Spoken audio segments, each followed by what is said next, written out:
आप सबका मेरे चैनल प्रभु बचलू में स्वागत है। आज हम प्रभु जगन्नाथ की कथा का वर्णन करेंगे। पुराणों में जगन्नाथ धाम की काफी महिमा है। इसे धरती का वैकुंठ भी कहा जाता है और पुरी को पुरुषोत्तम पुरी भी कहा जाता है। ये हिंदू धर्म के पवित्र 4 धाम बद्रीनाथ, द्वारका, रामेश्वरम और जगन्नाथपुरी में से एक है।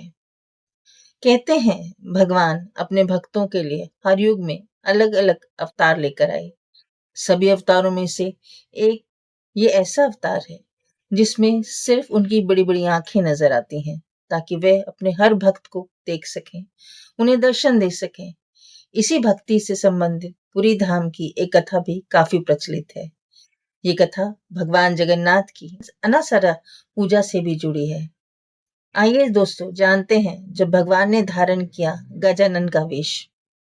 कथा कुछ इस प्रकार है कि 16वीं सदी में महाराष्ट्र के एक छोटे से गांव में गणपति भट्ट नाम के एक मूर्तिकार रहते थे। वह भगवान गणेश के बहुत बड़े भक्त थे। वह हर समय भगवान गणेश की पूजा और भक्ति में लगे रहते थे। एक दिन वे तीर्थ यात्रा में निकल पड़े।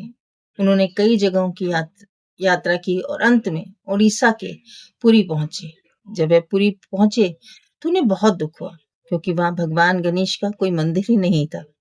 वे भगवान गणेश के दर्शन के लिए बहुत उत्सुक थे, लेकिन वे मुमकिन नहीं हो पा रहा था। इससे वे बहुत निराश हो गए और बिना दर्शन किए प्रसाद लिए वापस चल दिए, जिसके कारण उनकी 4 धाम की यात्रा अधूरी रह गई। लौटते समय रास्ते में एक युवा ब्राह्मण उन्हें मिला। उस ब्राह्मण ने गणपति भट्ट को उदास देखकर पूछा, आप इतने दुखी क्यों हैं? गणपति भट्ट ने बताया, मैं गणेश जी को देखने आया था, लेकिन यहाँ उनका कोई मंदिर ही नहीं। अब मैं खुद गणेश जी की मूर्ति बनाऊंगा। ये सुनकर ब्राह्मण हंस पड़ा और बोला, तो फिर देर क्यों कर रहे हो? अभी जाओ और मूर्ति बनाओ। पूरी प्रेरणा के साथ गणपति भट्ट मूर्ति बनाने लगे, लेकिन उनकी बनाई हुई मूर्ति में हर बार कुछ अजीब ही हो जाता। कभी मूर्ति की आंखें गोल हो जाती, कभी बड़ी हो जाती और कभी उनके हाथ में बांसुरी आ जाती। वे जिस तरह से मूर्ति बनाना चाहते थे वैसे बन ही नहीं पा रही थी। तब ब्राह्मण ने कहा, यहाँ गणेश जी का मंदिर नहीं है। आप ध्यान लगाएं और गणेश जी को याद कीजिए। जो तस्वीर ध्यान में है वैसी ही मूर्ति बनाएं। गणपति भट्ट को ये सलाह अच्छी लगी। उन्होंने ध्यान लगाना शुरू किया।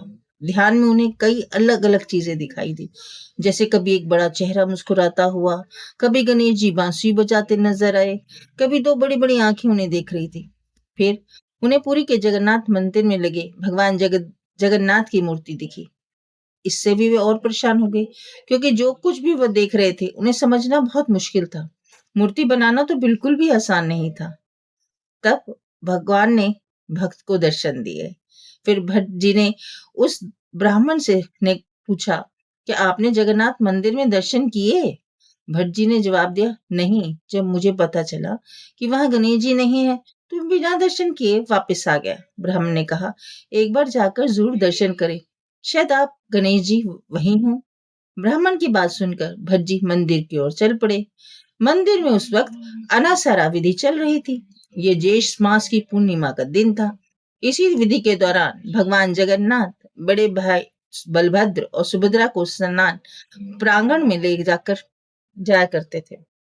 ये ज्येष्ठ मास की पूर्णिमा का दिन था। इस विधि के दौरान भगवान जगन्नाथ बड़े भाई बलभद्र और सुभद्रा को स्नान प्रांगण में लेकर जाता था और 108 घड़ों के पानी से उनको स्नान कराया जाता था। स्नान के बाद उन्हें नरम नरम कपड़े से सुखाया जाता था। उस कपड़े को इस तरह से बांधा जाता था कि भगवान का चेहरा हाथी की सूंड जैसा दिखाई देता था और इसे ही भगवान जगन्नाथ का गजानन वेश कहा जाता था।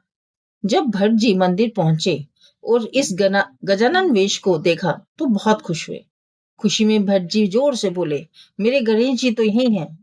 उन्हें भगवान जगन्नाथ ने अपने गणेश जी नजर आ रहे थे। भट्ट जी जब अपनी खुशी बताने के लिए पीछे मुड़े तो उन्हें कोई भी नहीं दिखा। ऐसा माना जाता है कि भगवान जगन्नाथ खुद अपने भक्त का भ्रम दूर करने आए थे। गजानन वेश धारण करने के बाद भगवान जगन्नाथ 15 दिनों के लिए एकांतवास में चले जाते हैं और फिर किसी को दर्शन नहीं देते।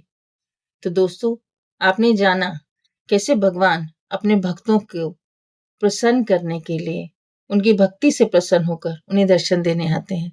जय जगन्नाथ।